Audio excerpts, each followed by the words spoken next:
So I was reading my word. My eyes are hurting because I've been up trying to keep up with the news and what's going on in Florida.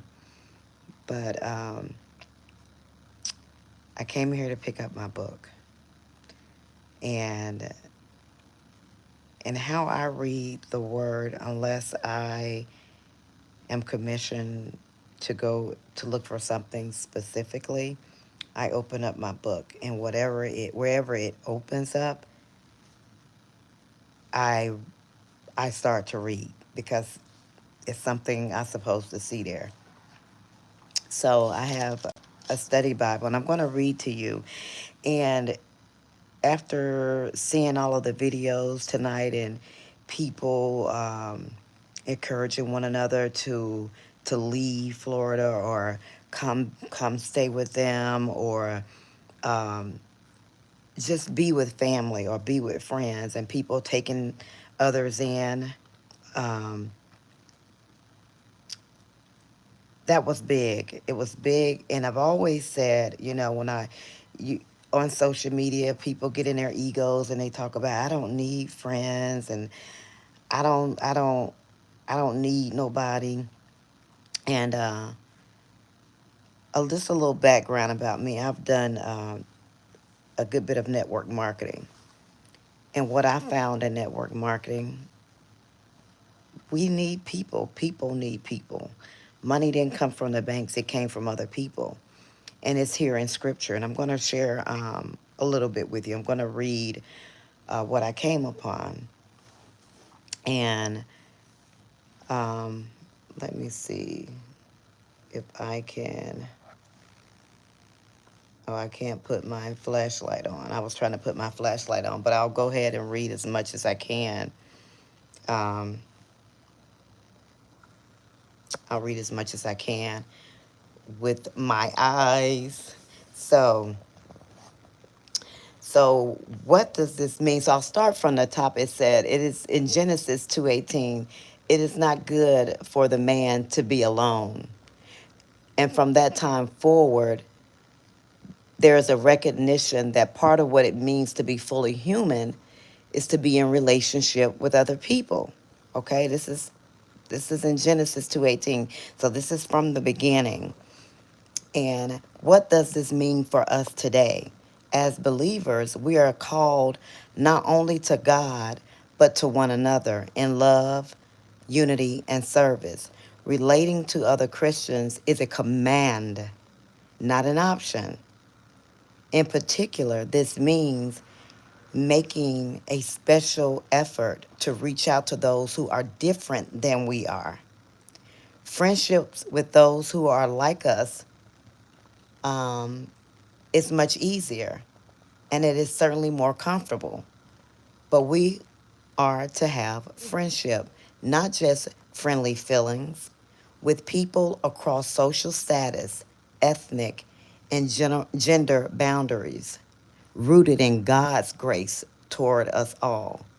Jesus himself modeled this lifestyle, which is notated in Matthew 11:19, by sharing God's love across these barriers which are mostly uncrossed today, both inside and outside of the church. We demonstrate the transforming power of God's good news in our lives for the believing community and ultimately for our unbelieving society. Now, again, it's easier to be friends with people that you like or people that you have things in common with. But what about the coworker that is kind of shy, really don't talk to people, um, or the neighbor who's not so neighborly? This is when, as Christians or disciples, we have to create those friendships.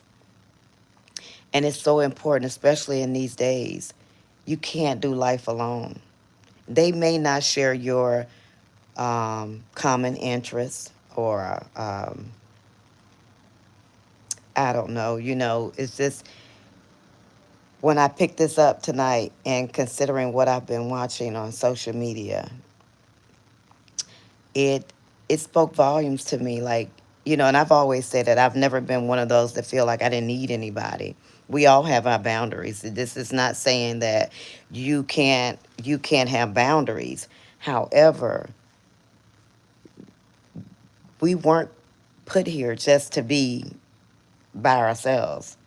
And it doesn't have to be um, intimate relationships, XYZ, even platonic, but we need each other. And more so now, we really need friendships. We need people. We need each other.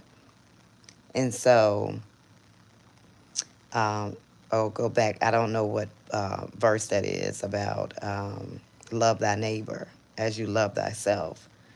Um, because and it's not good to be prideful and into just oneself. You can love yourself, but you're supposed to love others as well. So y'all get the point.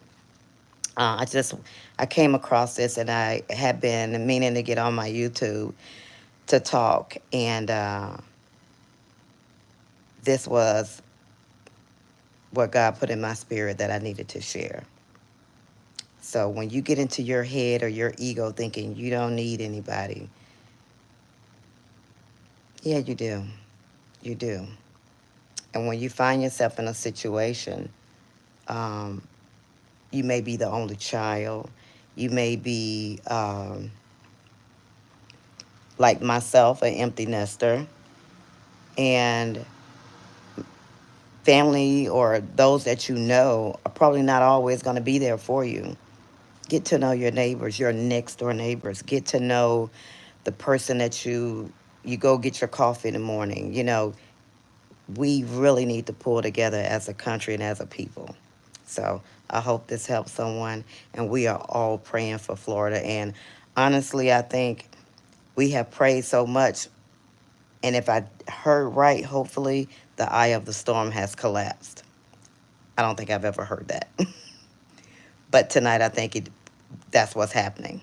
And it's almost like the meteorologists are having, they're rambling for words because they were so excited and so hyped. And the storm has almost dissipated. Yeah, you're going to get some flooding.